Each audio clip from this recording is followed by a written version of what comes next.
Number 13, Mr Speaker. Mr Speaker, I'd like to answer the honourable gentleman's question and provide an important update on the government's work with Motability. When PIP was first introduced, the government worked with Motability to design a £175 million transitional support package to support mobility customers who have not been awarded the enhanced mobility component on reassessment from DLA to PIP. And in addition to this, today, Motability have announced they will provide substantial additional financial support, including providing £1,000 to mobility scheme customers who lose eligibility to the scheme as a result of a reassessment from PIP to PIP.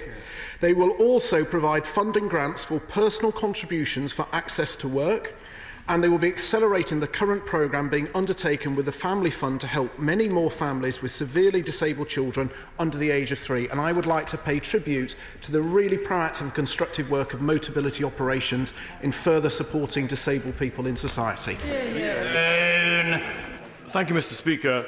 Notwithstanding what the Minister has said, of UK claimants who were claiming a mobility element under DLA, some 52% have either had that reduced or stopped altogether when they moved to PIP. This amounts to 2,370 people in the Highland area who have been hit in this way, and clearly getting around the Highlands is not easy, and access to transport is not that easy. Could I please ask the government to look at this issue, because my constituents are losing out, and it seems to me extremely unfair that these figures are so high. I thank the honourable member, and actually we have also seen those transitioning from DLA to PIP, an extra 144,000 who didn't qualify for the enhanced mobility rate under DLA now do under PIP. We have continued to work with Motability to look at additional transitional support as per that announcement, and we will continue to keep a real close eye on this important area. Given the time constraints, it would be helpful to the House if the honourable member for Mid Derbyshire were to shoehorn her inquiry in the next question into this. Mrs Pauline Latham.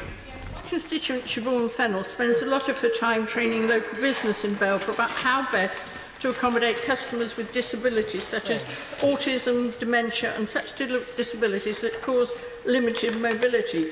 She's made a huge difference to the local community. Would he commend her work, especially as she's in a wheelchair herself, but she's passionate about her mission? Minister.